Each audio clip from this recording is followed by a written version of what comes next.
آج کے بیان سے متعلق ایک اور اہم بات سمجھ لیں. میں نے بتایا تھا نا کہ کربلا کے واقعے سے ہر شخص اپنا مطلب نکالنے کی کوشش کرتا ہے. کچھ لوگوں نے اس کو صحابہ کے بغض نکالنے کی کوشش کی ہے اس پہ، جیسے میں نے بتایا اعتراض کرتے ہیں کہ باقی سارے صحابہ کہاں تھے. کچھ لوگوں نے اس پہ بھی خوارج کی تائید کے لیے بھی یہ واقعہ پیش کرتے ہیں کہ آج کے مولوی حکومت وقت کے خلاف کھڑے کیوں نہیں ہوتے.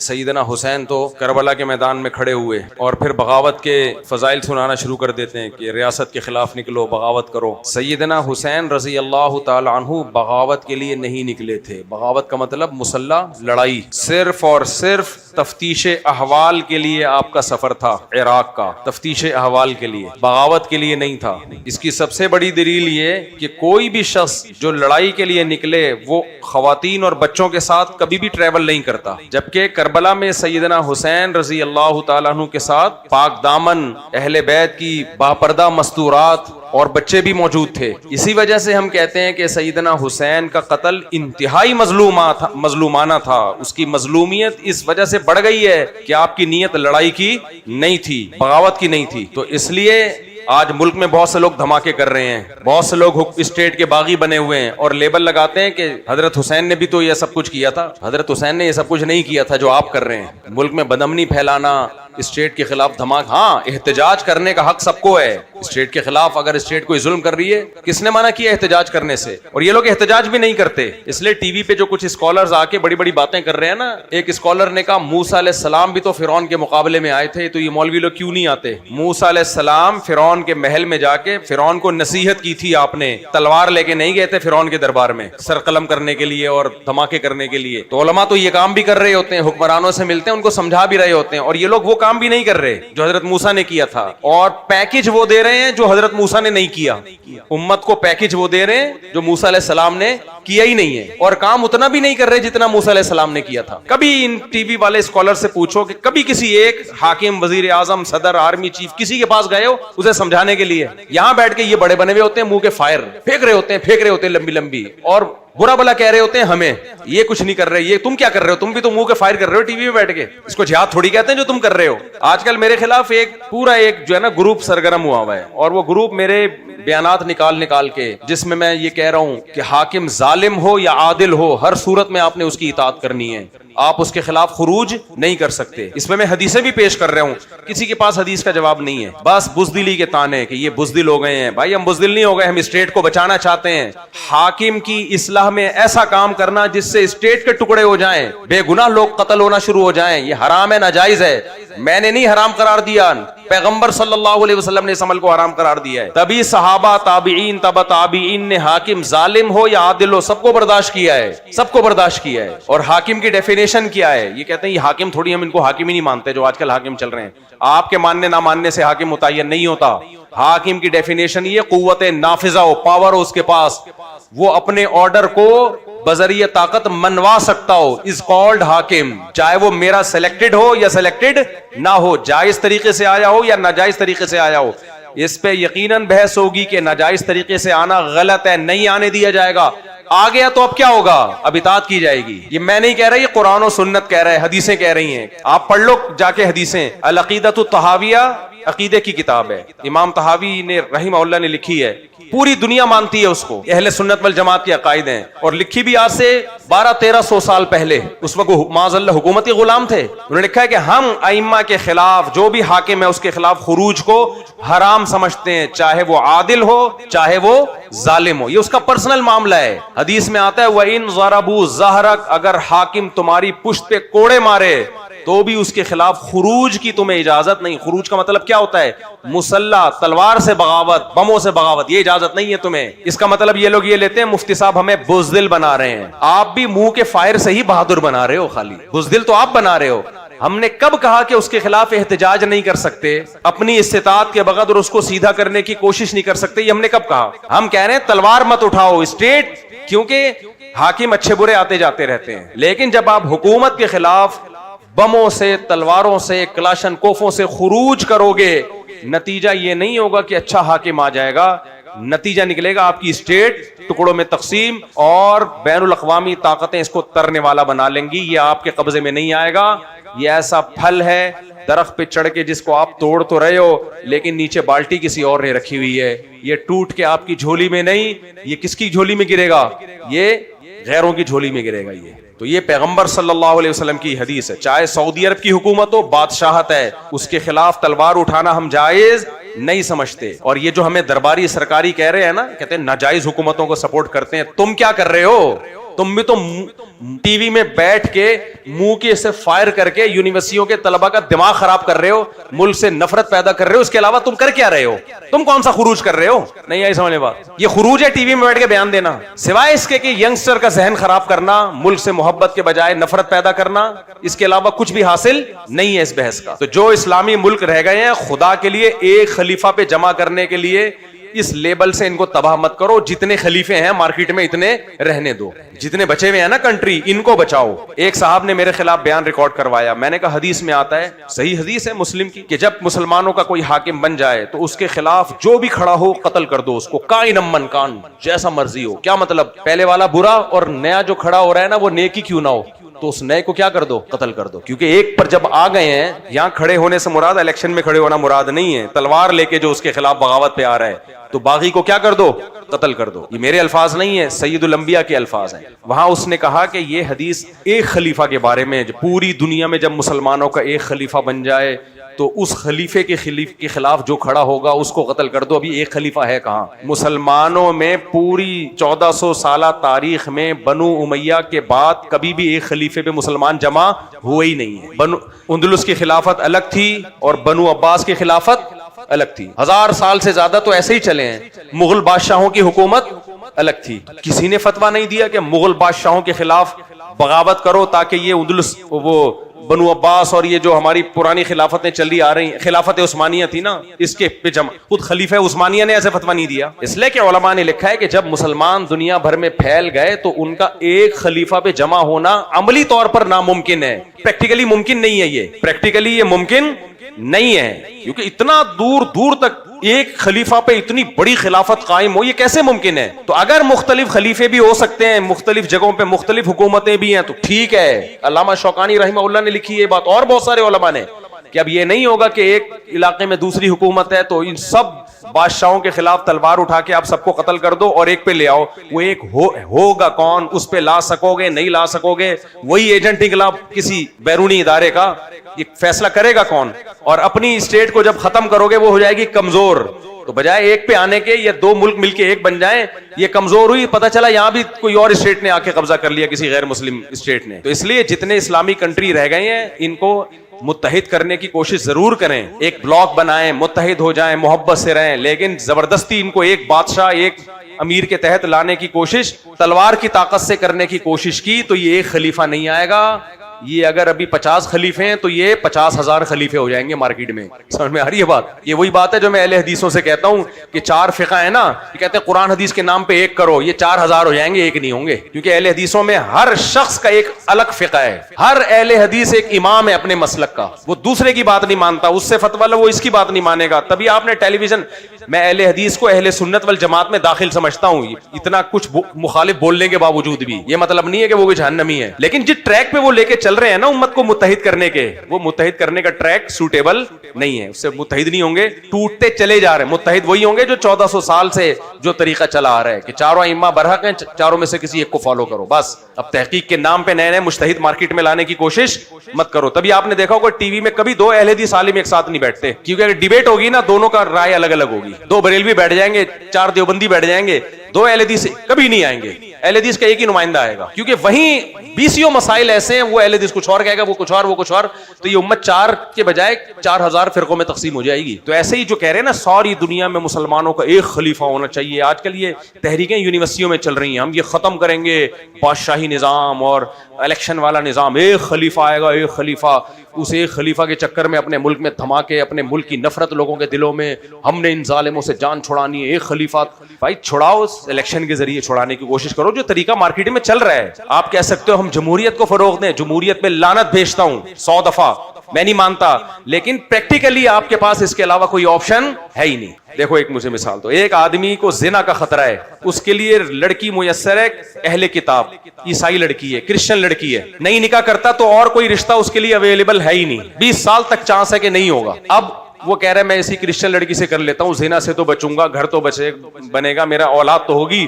آپ کہہ رہے یار کرسچینٹی کو تم اسلام پہ ترغیب دے رہے ہو, مسلم لڑکی کو چھوڑ کے کرسچن سے کر رہے ہو. وہ کہے گا بھائی میرے پاس اس کے علاوہ اور کچھ اویلیبل ہے ہی نہیں, تو میں کیا کروں؟ میں ترجیح تھوڑی دے رہا ہوں اسلام پہ کسی کرسچن کو, میرے پاس اس کے علاوہ کوئی آپشن ہے ہی نہیں. تو شریعت کہتی ہے some thing is better than nothing. آپ کے ملک میں آپ کے پاس جمہوری طرز کے علاوہ کسی کو سلیکشن کرنے کا آپشن ہے ہی نہیں. جب نہیں ہے تو پھر یہ بحث کے جمہوریت کفر ہے یا فلانا ہے ڈمکانا, یہ بیکار کی باتیں ہیں, ٹائم ویسٹنگ ہے اور کچھ بھی نہیں ہے. آپ اس نظام کو تبدیل ہی نہیں کر سکتے. آپ کے پاس ہے کیا؟ ہاں ٹی وی میں بیٹھ کے تبدیل کر سکتے ہو, جو یہ لوگ کر رہے ہیں. ٹی وی میں بیٹھ کے جمہوریت کفر ہے, ہم یہ نظام لائیں گے, ہم یہ نظام لائیں گے. ایک تحریک ہے دنیا میں خلافت کی تحریک, پوری دنیا میں خلافت کی تحریک, اور وہ ہمارا اور آپ پر محنت نہیں کرتی, وہ اسلامی ملکوں کے فوجیوں پہ محنت کر رہے ہیں وہ لوگ, اور یونیورسٹیوں کے اپر لیول کے لوگوں پہ محنت کر رہے ہیں. آپ کی ایک کریم تیار ہوتی ہے یونیورسٹیوں میں جو ملک کی خدمت کرے گی, ملک کو ترقی دے گی. فوج میں کریم تیار ہوتی ہے جو فوج ملک کے لیے لڑے گی. اس کریم پہ محنت کر رہے ہیں کہ بغاوت کرو اور پاکستان میں خلافت لے کے آؤ, مصر میں خلافت لے کے آؤ, عراق میں خلافت, یہ سارے اسلامی ملکوں میں, سعودی عرب میں بھی شاید ہو. آپ کو پتہ ہے اس خلافت کی تحریک کا مرکز کہاں ہے؟ برطانیہ میں, جو ہماری خلافت کا گلا گھوٹنے والا تھا. ان نوجوانوں سے میں کہتا ہوں خدا کے بندو تم غلط استعمال ہو رہے ہو. کہتے ہیں نہیں قرآن میں خلافت کا نہیں ہے, ہمیں حکم نہیں ہے خلیفہ ہونا چاہیے. تو میں جواب میں کہتا ہوں تمہاری ہم جو قرآن میں یہ بھی تو ہے جو بس میں ہے وہ کرو, جو آپ کے بس میں ہے.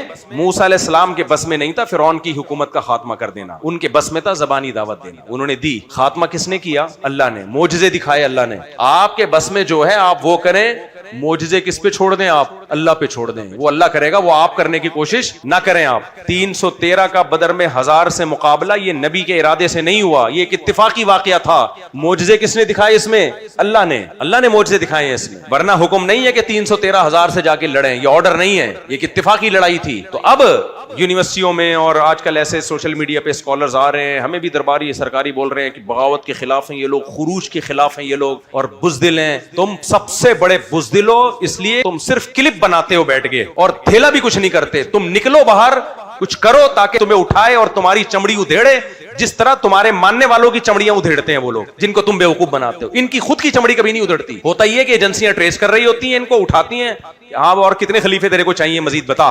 ان کے سافٹ ویئر اپڈیٹ نہیں ہوتے. اپڈیٹ کس کے سافٹ ویئر ہوتے ہیں؟ جو نیچے. ان کے کیوں نہیں ہوتے؟ ایجنسیاں دیکھ رہی ہوتی ہیں کہ اس ٹائپ کے جتنے لوگ ہیں نا پہلے جمع ہونے دو سارے, ایک ہی دفعہ میں سب کو کھڈے لائن لگائیں گے. تو یہ نوجوانوں کی, یونیورسٹی کے لڑکوں کی زندگیاں تباہ کر رہے ہیں, برباد کر رہے ہیں خلافت کے نام پہ. سمجھ میں آ رہی ہے بات کہ نہیں آ رہی؟ ہمارا ملک ہے پاکستان, حکمران اچھے آئیں برے آئیں, سب سے پہلے ہم نے اپنے ملک کی حفاظت کرنی. ہم بے غیرت لوگ نہیں ہیں, ہم غیرت مند ہیں, اپنے ملک سے محبت کرنے والے لوگ ہیں. جیسا غربت ہو, مہنگائی ہو, گٹر کے ڈھکن ہے نہیں ہے, ملک سب سے پہلے. اور یہ ملک اسلامی ملک ہے. پھر وہی مضمون لوٹا دوں میں, لوگ کہتے ہیں اسلامی کہاں سے آ گیا, میں اور آپ مسلمان کہاں سے آ گئے؟ ہمارے سارے کام مسلمانوں والے ہیں کیا؟ پھر بھی مسلم ہیں یا نہیں ہیں؟ کیوں؟ ہم نے کلمہ پڑھ کے التزام کیا ہے, اللہ سے وعدہ کیا ہے اللہ کوئی کام تیری مرضی کے خلاف نہیں کریں گے, یہ وعدہ کیا ہے. پھر اگر کر رہے ہیں تو گنہگار ہیں, مسلم ہیں گنہگار ہیں. پاکستان نے بھی کلمہ پڑھ کے التزام کیا ہے کہ اس ملک میں اسلام کے خلاف کوئی قانون نہیں بنے گا. بن رہا ہے تو گنہگار ہو رہا ہے مسلم. امریکہ میں 100% اسلامی قانون بن جائے پھر بھی وہ مسلم اسٹیٹ نہیں ہے, اس لیے کہ اس نے یہ التزام ہی نہیں کیا کہ ہم اسلام پر عمل کریں گے. اتفاق سے 100 قانون پر. ایک غیر مسلم 5 نمازیں پڑھے, تہجد پڑھے, رمضان کے روزے رکھے, مسلم نہیں بن جاتا, کیونکہ التزام تھوڑی کیا, اپنے اوپر لاگو تھوڑی کیا اس نے. اسلامی حکومت ہونے یا نہ ہونے کا تعلق اس سے نہیں ہے کہ پریکٹیکلی اسلام نافذ ہے یا نہیں. اسلامی حکومت کا تعلق اس سے ہے کہ آئین کیا کہتا ہے, اس کا قانون کیا ہے, لا کیا ہے. آئین پاکستان کا یہ ہے کہ قرآن و سنت کے اگینسٹ کوئی قانون نہیں بنے گا. اس بیس پہ پاکستان اسلامی کنٹری ہے. نہیں آئی سمجھ میں بات؟ تو اس لیے یہ سارے فضول قسم کے لوگ تمہیں پاکستان کے خلاف لے کے جا رہے ہیں, اس اور لیبل اسلام کا, قرآن و سنت کا, خلیفے کا لگا رہے ہیں. ان کے پاس کمبختوں کے پاس کوئی خلیفہ اویلیبل نہیں ہے جس کو یہ لا کے بٹھا دے ہمارا باپ بنا کے. یہ صرف لاشیں گرائیں گے, دھماکے کریں گے, اور جو ان کی بات نہیں مانے گا اس کو بھی قتل کریں گے. جیسے شیخ ادریس رحمۃ اللہ علیہ کو قتل کیا, انہوں نے پاکستان کی محبت میں بات کی, اڑا دیا ان کو. اس وقت خدا کی قسم بہادر وہ نہیں ہے جو ملک کے خلاف بول رہے ہیں, ایسے بہت ہیں. بہادر وہ ہے جو ملک کے فیور میں بول رہا ہے. سمجھ میں آ رہی ہے بات کہ نہیں آ رہی ہے؟ یہ ملک حکمرانوں کا یا فوج کا نہیں ہے, یہ میرا اور آپ کا ملک ہے. فوج میں اچھے بھی آئیں گے برے بھی آئیں گے, لیکن جہاں ملک کے دفاع کی بات ہوگی میں نے اور آپ نے فوج کا ساتھ دینا ہے. لڑائی میں الیکشن کی بات نہیں کر رہا, سسٹم کی بات نہیں کر رہا. جہاں لڑائی کی بات ہوگی ہم سب کس کے ساتھ ہیں بھائی؟ فوج کے ساتھ, جو بھی ہو, کیونکہ بچانا ہے تو انر, تو میں اور آپ کیا بچائیں گے؟ ہمارے پاس کیا ہے لڑنے کے لیے؟ تو اس لیے جو منہ کے فائر آ رہے ہیں نا, ہر 4 دن کے بعد کوئی کلپ آیا ہوا ہوتا ہے. مفتی صاحب نے بولا ہے, حدیث میں آتا ہے حبشی غلام بھی مسلط ہو جائے تو بغاوت مت کرو, اس کی اطاعت کرو. یہ دیکھو مفتی صاحب ہمیں کیا سکھا رہے ہیں, ان کرپٹ حکمرانوں کی اطاعت, اور یہی تو درباری پن ہے. او بھائی یہ میں نہیں, یہ میں حدیث پیش کر رہا ہوں. اور میں یہ نہیں کہہ رہا خلاف شریعت باتوں میں حاکم کی اطاعت کی جائے گی. حاکم بولتا ہے نماز مت پڑھو, تو نہیں بھائی پڑھیں گے ہم نماز. حاکم بولتا ہے 18 سال سے کم عمر شادی الاؤ نہیں ہے, ہمارا باپ بھی کرے گا 18 سال. اب تو میں نے سوچا بچوں کو جلدی جلدی نمٹاؤں میں, جو 15 کے ہو گئے نمٹا دوں میں, جاؤ بھاڑ میں. ہم نہیں مانتے اس قانون کو. سمجھ میں آ رہی ہے بات؟ قانون بنایا کہ کم وقت تم نے بنایا کیوں 18 سال سے پہلے؟ جو اکھاڑنا ہے اکھاڑ لو, ہم تو کرے گا اپنے بچوں کی شادی, اور بھاڑ میں. تو حکومت نے تو کہا کہ دوسری شادی کی اجازت نہیں ہے, پہلی بیوی کی اجازت کے بغیر. ہم نے مانا, دوسری بھی کی ہم نے, دوسری کی اجازت کے بغیر تیسری بھی کی, تیسری کی اجازت کے بغیر چوتھی. نہ صرف یہ کہ اجازت نہیں بلکہ بھرپور طریقے سے سب نے روکا. ہم نے کہا روک کے دکھا. قانون یہ کہتا ہے کہ آپ نہیں کر سکتے, قانون کی ایسی کی تیسی. تو غیر شرعی قانون تھوڑی مانا جاتا ہے. جہاں انتظام مینجمنٹ سے جس چیز کا تعلق ہے تو آپ کو حکومت کے لا کو فالو کرنا پڑے گا, چاہے عمران خان ہو, چاہے شہباز شریف ہو, چاہے آرمی چیف ہو, چاہے کوئی بھی ہو. ہوتا تو ایک ہی ہے, وہ باقی میں نے مثال کے طور پہ باتیں کر لی ہیں. جو بھی حاکم ہوگا, ناجائز ہو یا جائز ہو, اسلام میں حاکم کی ڈیفینیشن یہ ہے جس کے پاس ملک چلانے کے لیے ڈنڈا ہو. ڈنڈا فی الحال ایک ہی کے پاس مجھے نظر آتا ہے, باقی 3 پیس سوٹ ٹائی میں آ رہے ہوتے ہیں, ٹش پش کر کے بیٹھ رہے ہوتے ہیں. پاور پریکٹیکلی جس کے پاس ہوگی آپ کا حاکم وہ ہوگا. ہاں یہ اعتراض ضرور اٹھاؤ کہ ناجائز طریقے سے آیا ہے, غلط طریقے, وہ کرو آپ بحث, اور آئندہ کسی کو ناجائز طریقے سے مت آنے دو. لیکن جب آ گیا تو کیا ہوگا؟ آ گیا تو کیا ہوگا؟ اسلام بھائی دین فطرت ہے, قیامت تک کی رہنمائی کر کے گیا ہے. اسلام کہتا ہے غلط طریقے سے مت آنے دو, آ گیا ہے اب اطاعت کرو. کیوں؟ خون خرابہ نہ ہو. بعض چھوٹی برائی کو بڑی برائیوں سے بچنے کے لیے برداشت کیا جاتا ہے. یہ عقیدے کی کتابوں میں مسئلہ ہے. ائمۃ الجور ہوں, ظالم حکمران ہوں یا عادل, ہم متحد رہیں گے اطاعت میں. اس کے خلاف تلوار نہیں اٹھائیں گے. اس کے ذاتی معاملے کو کس پہ چھوڑ دیں گے؟ اللہ پہ چھوڑ دیں گے. اللہ انتقام لے گا اس سے. ہاں کلمۃ حق عند السلطان الجائر, حدیث میں آتا ہے سب سے بڑا جہاد ہے ظالم بادشاہ کے سامنے حق بات کہنا. یہ والا جہاد ہم کرتے رہیں گے. اس کے سامنے کوئی غلط بات ہے اس کے منہ پہ بتائیں گے کہ یہ غلط ہے, تلوار نہیں اٹھائیں گے, اطاعت سے ہاتھ نہیں کھینچیں گے. یہ منع ہے, اطاعت کرنی ہے, لیکن غلطی ہے اس کے منہ پہ. یہ لوگ منہ پہ بتا بھی نہیں رہے, کم بخت ٹی وی میں بیٹھ کے ہیرو بنے ہوئے ہوتے ہیں, کلپ بنا رہے ہوتے ہیں بیٹھ بیٹھ کے. منہ پہ بول کے دیکھو پتہ چلے گا تمہیں, وہیں سے چماٹ آئے گا. پھر بولو دوبارہ, پھر پتہ چلے گا تمہارے اندر دم کتنا ہے. تو اس لیے میرے بھائی یہ جتنے خلیفے مارکیٹ میں آ رہے ہیں نا خلافت کے نام پہ کہ امت میں خلافت قائم کرنی ہے, یہ نہیں کریں گے خلافت سوائے خون خرابے کے. امت کا خمیازہ بکھرے گا, امت ٹوٹے گی.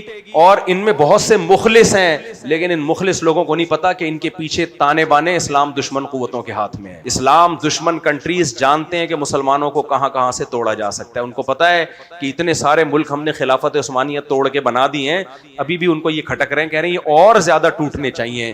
تو ٹوٹنے کا طریقہ یہ کہ جوڑنے کی بات پہ توڑو ان کو. ٹوٹنے کا طریقہ کیا ہے؟ جیسے بچہ فائنل ایگزام میں پیپر چھوڑ کے آتا ہے, سپلیمنٹری میں اچھے نمبر لے کر آؤں گا, لیبل بڑا اچھا لگایا نا, پورے سال کم وقت تو نے پڑھا نہیں ہے, سپلیمنٹری میں کیا تیر مارے گا تو. تو اس لیے یہ بیرونی طاقتیں چاہ رہی ہیں کہ تم ان مسلمان ملکوں کا ایک خلیفے پہ جمع کرنے کے لیے فی الحال ان کو توڑو. تو یہ لیبل لگے گا کہ خلافت پہ جمع ہو رہے ہیں, لیکن اس لیبل پہ جو رہی صحیح طاقت ہے اس کی بھی واٹ لگ جائے گی. اس لیے میرے بھائی سعودی عرب بھی ہمارا ہے, ہم نے اس کی بھی حفاظت کر. ایک صاحب کہنے لگے آپ سعودی عرب کی بادشاہت جو ناجائز بادشاہت ہے اس کو سپورٹ کر رہے ہو. میں نے کہا بادشاہت ہے جائز ہو یا ناجائز ہو, لیکن جب ایک چیز ہو گئی ہے تو اسلام کہتا ہے اس کو برداشت کیا جائے گا. بادشاہ میں کوئی خرابی ہو جا کے آپ آرام سے اس کے سامنے بیان کریں. ریاست کے خلاف چاہے سعودی عرب ہو یا کوئی بھی ریاست ہو, تلوار اٹھانے کی اجازت نہیں ہے آپ کو, قطعاً اجازت نہیں. اس سے ٹوٹ جائے, خون خرابہ ہوگا اور کچھ بھی نہیں ہوگا. تو اچھا کمال کی بات یہ ہے وہ میں ٹاپک لمبا ہو جائے گا, بس اس کو میں ختم کر دوں. یہ یاد رکھنا کہ بنو امیہ کے خلاف جب بنو عباس کی بغاوت ہوئی تھی نا, تو اس کے بدلے میں بنو امیہ کی حکومت اندلس میں قائم ہو گئی تھی. اس وقت کتنے خلیفہ تھے ٹوٹل؟ یہ بات میں کر رہا ہوں گا 1100-1200 سال پرانی. 1200 سال سے ایک خلیفہ اب تک نہیں ہوا ہے مسلمانوں کا. بڑے بڑے خطوں پہ حکومتیں رہی ہیں, سمجھ میں آ رہی ہے بات؟ تو جب 1200 سال سے نہیں رہا, تم ابھی بلا وجہ کی خلیفے پہ کیوں لا رہے ہو؟ خلافت عثمانیہ تھی, وہ بھی بہت بڑے حصے پہ, لیکن مغلوں کی حکومت ہندوستان میں مسلمانوں کی حکومت الگ تھی, وہ اس خلافت کے تحت نہیں تھی. اس کو برداشت کیا امت نے, کوئی بات نہیں یار, بنگلہ دیش, برما, پاکستان, انڈیا, اس پر ایک حاکم ہے, کوئی بات نہیں, ترکی میں دوسرا حاکم ہے, کوئی بات نہیں. ویلیو اس کو دی گئی ہے, تم نافذ کیا کر رہے ہو؟ اسلام نافذ کر رہے ہو تو دو الگ الگ خلیفے بھی کر لیں, کوئی بات نہیں. تو یہ جو حدیث میں آتا ہے نا کہ ایک خلیفے پہ جب لوگ جمع ہو جائیں, تو مطلب کسی علاقے میں, کسی کنٹری میں, تو جب کسی کنٹری میں کسی شخص کے پاس پاور آئے گی کہ وہ پوری کنٹری پہ اس کا جو ہے قوت نافذہ ہوگی, تو اس کنٹری میں اس کے خلاف بغاوت جائز نہیں ہے. یہ پوری دنیا کی بات نہیں ہو رہی ہے.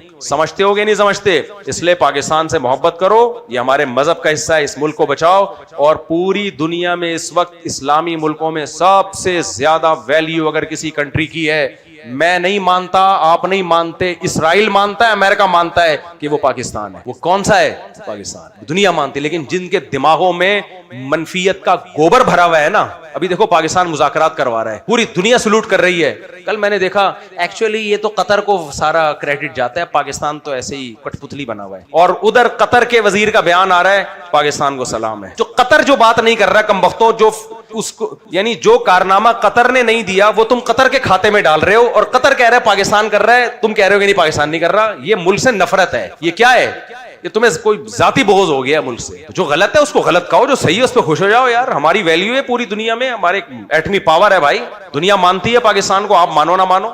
اور ہماری ایک بہت بڑی پاور ہماری آبادی ہے, اور دنیا مان رہی ہے کہ ابھی ہر جگہ انڈیا کی آبادی گرنا شروع ہو گئی ہے. آپ کی اطلاع میں کے لیے عرض ہے, انڈیا کی گورنمنٹ مختلف علاقوں میں, انڈیا کی گورنمنٹ نے اعلان کیا ہے ایک بچے پہ 30,000 روپے, ایک بچے پہ 40,000 روپے دیں گے جو بچہ پیدا کرے گا. بعض ریاستوں میں یہ قانون بن رہا ہے. کیوں؟ انڈیا کی آبادی کیا ہو رہی ہے؟ بولو, گر رہی ہے. آپ کو پتا ہے جب آبادی گرتی ہے کتنا بھیانک نتیجہ نکلتا ہے اس کا؟ آبادی گرنے کا مطلب بچے کم پیدا ہو رہے ہیں, اس کا مطلب بوڑھے زیادہ ہو رہے ہیں.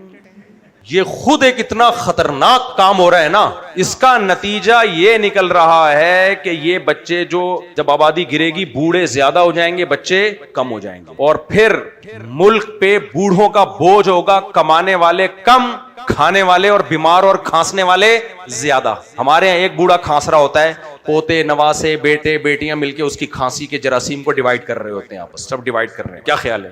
ایک کے ذمے اب دادا کی کھانسی کا شربت ہے, ایک کے ذمے پیناڈول ہے, ایک کے ذمے ان کو ہاسپٹل لے کے جانا ہے. کیا خیال ہے؟ ایک کے ذمے پیناڈول کے پیسے, ایک کے ذمے حکیم. دادا لوگ ساری دوائیں کھا رہے ہوتے ہیں, ہومیوپیتھک بھی, حکیمی بھی, ایلوپیتھک بھی. میں نے دیکھا نانے دادے ان کے بکسے بھرے ہوئے ہوتے ہیں, ہر طرح کی دوائیاں اویلیبل ہوتی ہیں. حکیمی دوا ایک پوتا لے کر آ گیا, اور داماد نے ہومیوپیتھک دوا کا انتظام کر دیا انجیکشن لگوانے کا. ڈیوائڈ ہو جاتا ہے نا. ان کے یہاں کیا ڈیوائڈ ہوگا؟ ایک عدد دادا ہے, اس کا ایک پوتا اور ایک بمشکل نواسا. وہ بھی اس وقت پیدا ہوا جب دادا 90 سال کا ہو چکا تھا, کھانسنے کے علاوہ کوئی کام رہا ہی نہیں تھا. پروگرام تو بڑھ گیا میرے بھائی, بڑھ گیا پروگرام, بڑھ گیا. اب انڈیا پریشان ہو رہا ہے. بی بی سی کی رپورٹ ہے کہ انڈیا کی آبادی گرنا شروع ہو گئی ہے. اچھا نیچے انڈیا سے لکھا ہوا ہے ویل ڈن, بہترین, ہمیں نہیں اتنی آبادی چاہیے. بیٹا تو بڈھا ہو جا, پھر تجھے پتا چلے گا تجھے چاہیے کہ نہیں چاہیے, تجھے چاہیے کہ نہیں. جب بڈھا تو ہونے دے, تو بڑھاپے میں نہ پیسے کی انسان کسی کوئی ویلیو رہتی ہے. بڑھاپے میں صرف اس کو کمپنی چاہیے بچوں کی, وہ تمہارے پاس نہیں ہے. جرمنی میں میرا ایک دوست ہے, میرا ایک شاگرد ہے, کہتا ہے میں جرمنی میں میرا ارادہ تھا موو کر جاؤں, وہاں پڑھنے کے لیے گیا, بہت اچھا کنٹری ہے. کہہ رہا ہے ایک منظر میں نے اپنی آنکھوں سے دیکھا, اس کے بعد میں نے کہا اپنی فیملی کو لے کے یہاں کبھی بھی نہیں آؤں گا. فیملی کو لے کے. میرا شاگرد ہے, ابھی بحریہ ٹاؤن میں شفٹ ہو گیا. میں نے کہا کیا منظر دیکھا؟ کہہ رہے میں نے ایک پڑھی لکھی بڈیا دیکھی, ایجوکیٹڈ. یقیناً سارے پڑھے لکھے ہوتے ہیں, ہمارے جیسے جاہل تھوڑی ہوتے ہیں وہاں مولوی. لوگ مجھے کہہ رہے تھے کہ اس کے اتنے بچے ہیں, مولوی بنائے گا سب بچوں کو, اور کیا بنائے گا؟ کاش سارے بچے مولوی بن جائیں یار, ہماری تو تمنا ہے, اللہ کرے سارے ہی مولوی بن جائیں. سبحان اللہ, یہ تو ہمارے لیے فخر کی بات ہے یار. ہمیں تو ڈر لگ رہا ہے پتہ نہیں کون کیا کیا بنے گا. خیر, تو تو وہ کہہ رہا ہے میں نے وہاں جرمنی میں ایک ایجوکیٹڈ بڑھیا کو دیکھا, ساری ایجوکیٹڈ ہی ہوتی ہیں اپنے دور کی, کوئی بڑی رہی ہوں گی. وہ بڑھیا کی واکر میں ایک بچی, پوتی نواسی ہوگی, گرینڈ ڈاٹر, کہہ رہے ہیں میں نے وہاں, میں نے بھی دیکھا, یہ صرف اس نے نہیں دیکھا, بڑھیوں کے پاس کوئی کمپنی دینے کے لیے نہیں بیٹھا ہوتا. وہاں بڑھیاں ہوتی ہیں بال کٹا کے نا, چھوٹے چھوٹے اتنے اتنے بال, جیسے محمد جمشید کے بال دیکھیں کبھی آپ نے, کیونکہ بال بنانے والا کوئی نہیں ہوتا. ہمارے یہاں تو سارا دن پوتیاں, نواسیاں, بہویں, دادیوں کے سر میں جومیں تلاش کر رہی ہوتی ہیں بیٹھ کے. غیبتیں سننے کے لیے الگ بچے ہوتے ہیں, کیا خیال ہے, فساد کے لیے الگ ہوتے ہیں. یہ سب دادی کو ہر قسم کا مال مارکیٹ میں اویلیبل ہوتا ہے, لاڑ پیار کے لیے الگ بچے ہوتے ہیں. اب کہتا ہے کہ میں وہاں, ویسی ان ملکوں میں نا بوڑھی عورت کتے کے ساتھ ہی ہوتی ہے اور کوئی لفٹ نہیں کراتا ہوں, اولاد ولاد سب ٹاٹا بائے بائے, اولاد ہوتی نہیں ہے, وہ ایک آدھ ہوتی ہے وہ بھی ٹاٹا بائے بائے. انتہائی زہریلا بڑھاپا, خطرناک کا لفظ ہلکا ہے, زہریلا بڑھاپا ہے ان لوگوں کا. آپ کسی بوڑھی کے ساتھ بیٹھ جائیں, 2 منٹ بات کریں, باغ باغ ہو جاتی ہے وہ, مجھے کسی نے لفٹ کرائی. تو کہتا ہے میں نے ایک بڑھیا کو دیکھا کہ پوتی کو لے کے واکر میں پارک میں ٹہل رہی ہے, مجھے بڑا اچھا لگا, چلو کسی بڑھیا کی گود میں بچہ تو دیکھا. ابھی ایک انڈین سائنٹسٹ ہے یا کون ہے, اسکالر ہے, مجھے نہیں پتا, اس نے بتایا کہ باقاعدہ دماغ پہ ریسرچ ہوئی ہے کہ جو بوڑھی عورتیں, نانیاں, دادیاں کو اپنے پوتوں کو دیکھ کے ان کے دماغ میں کیا ریئیکشن ہوتا ہے, بڑا اچھا ریئیکشن ہوتا ہے, دماغ ان کا باغ باغ, دل ان کا باغ باغ ہو جاتا ہے. تو فطرت سے تھوڑی آپ لڑ سکتے ہو. کہہ رہے میں نے دیکھا واکر میں لے کے ایک نواسی کو لے کے گھوم رہی ہے, اپنی پوتی یا نواسی کو. مجھے بڑا اچھا لگا یار, کسی بڑھیا کی گود میں کوئی بچہ نظر آیا انٹرٹینمنٹ کے لیے, اس کو انٹرٹین کرنے کے لیے. جب میں گیا ہوں تو وہ ڈال تھی, ربڑ کی گڑیا تھی, جو کسی نے اس بڑھیا کو پکڑا دی کہ تھوڑا سا تیرا ٹائم پاس ہو جائے. عقل مند تھے, کہتے ہیں میں نے کہا پڑھوں گا یہاں میرا بڑھاپا نہیں ہوگا, بوڑھا ہو کے وہیں مروں گا میں پاکستان میں. سمجھ میں نہیں آ رہی بات؟ تو اس لیے میں انڈین سے کہتا ہوں, تم جو نیچے کمنٹس کر رہے تھے نا بی بی سی کی رپورٹ پہ کہ آبادی گر رہی ہے, اچھا ہے, اتنے بچوں کا کیا کرنا ہے, اچھا ہے بیٹا, جب تم تھوڑے سے ایجڈ ہو جاؤ تمہیں پتا چلے گا تم نے اپنے پاؤں پہ خود ہی کلہاڑی مار دی ہے. سمجھ میں آ رہی بات؟ پھر تم بولو گے کاش مفتی طارق مسعود کی طرح ہمارے 19.25 یا 19.5 یا 19.25 کاش ہمارے بھی اتنے ہوتے, کاش ہمارے. کھلانے والا کون ہے؟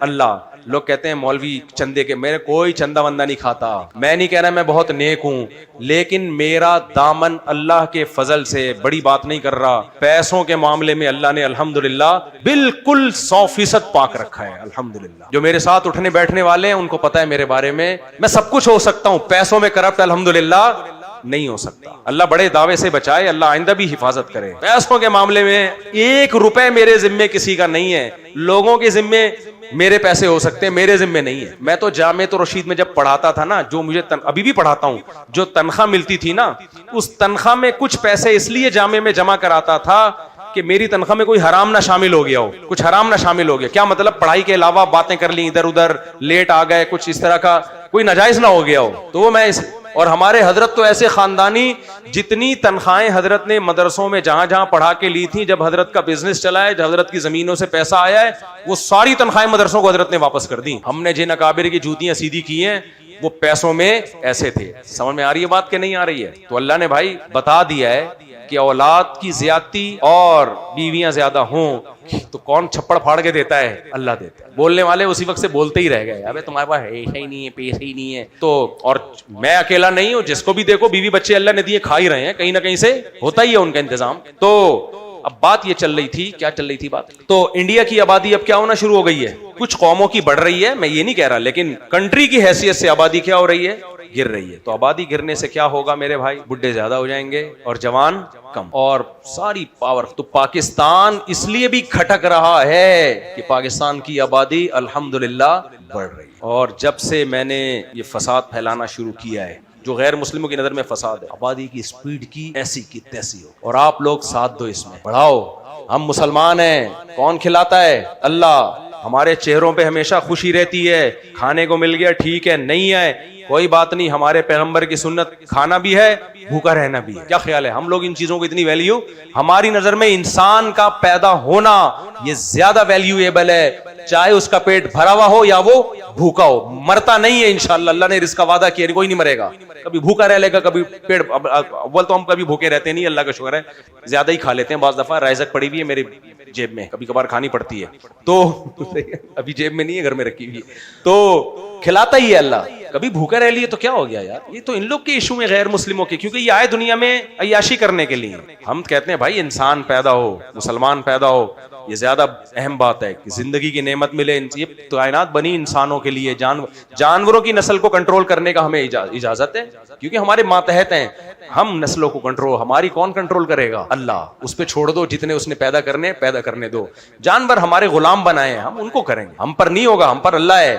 اللہ جب کہے گا کہ روکو تو روک دو, اللہ کہے گا نہیں تو پھر نہیں ہے. تو اللہ نے نہیں ایسا کچھ کہا کہ روکو, اللہ نے بلکہ ہمیں اس کے خلاف کہا. اللہ نے کہا وَقَدَّرَ فِيهَا أَقْوَاتَهَا, زمین کو جب میں نے بنایا تو میں نے زمین میں جتنے انسانوں نے آنا تھا ان کی ضرورتوں کی مینجمنٹ پہلے سے کر لی تھی. آپ مجھے بتاؤ, آپ نے 10 آدمیوں کو گھر میں بلانا ہو تو دعوت کھانا کتنوں کا پکاتے ہو؟ 15 کا. تو اللہ نے قیامت تک جتنے انسان پیدا کرنے ہیں نا ان کی ضروری وسائل کا پہلے سے انتظام کر لیا ہے. تو جتنے پیدا کرنے ہیں نا اس سے 1.5 گنا زیادہ کا ہی کیا ہوا ہوگا اللہ نے. اس لیے یہ بے وقوفوں کی باتیں ہیں. وسائل کم پڑ رہے ہیں, کوئی نہ پانی دنیا میں کم ہو رہا ہے نہ پیٹرول کم ہو رہا ہے.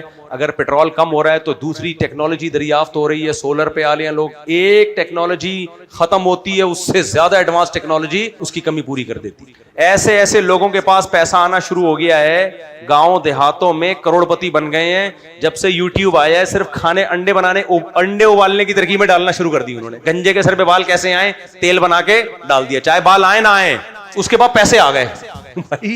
یرزقہ من حیث لا یحتسب, اللہ کہتے ہیں وہاں سے روزی دوں گا جہاں سے کسی کا گمان بھی نہیں ہوگا, تصور بھی نہیں ہوگا, وہاں سے روزی دوں گا. کوئی سوچ سکتا تھا کہاں سے پیسہ آتا ہے بھائی؟ کوئی پتہ نہیں ہے. چھوڑ دو اللہ پہ, کھلانے والا بھی اللہ, پلانے والا بھی اللہ. یہ لوگ تو مانتے نہیں اللہ کو, تو ان کو کرنے دو. انہوں نے اپنے پاؤں پہ, اب جرمنی اتنا پریشان ہے, فرانس اتنا پریشان ہے, ناروے اتنا, 20 لاکھ روپے ناروے میں ایک بچے کو, پاکستانی 20 لاکھ آج سے 4-5 سال پہلے. ناروے کہتا ہے کہ ایک بچہ پیدا کرو کتنے پیسے ملیں گے؟ انڈیا 40,000 دے رہا ہے. نیچے لوگوں نے لکھے ہوئے ہیں ابے 40,000 میں بچے پالیں گے کیا؟ 40,000 میں بچوں کو پڑھائیں گے ہم؟ پاگل سمجھا ہوا ہے گورنمنٹ نے ہمیں. انڈیا کہے گا میں 40 لاکھ تو دینے سے رہا, یہی کہے گا نا. ناروے میں 5 سال پہلے 20 لاکھ, اس کا مطلب آج کل پاکستانی 30 لاکھ. ایک بچہ پیدا کرو, ناروے کہتے ہیں 30 لاکھ دوں گا. ایسا نہ ہو آپ سب ناروے پہنچ جائیں. وہ کہتے ہیں وہاں کے نیشنل کہہ رہے ہیں ہم نے اپنی قوم کو بڑھانا ہے, دوسروں کی قوموں کو نہیں. کہہ رہے ہیں ہماری قوم, ان کی قوم کہہ رہی ہے تو 30 لاکھ نہیں 30 کروڑ بھی دے گا ہم نہیں پیدا کریں گے.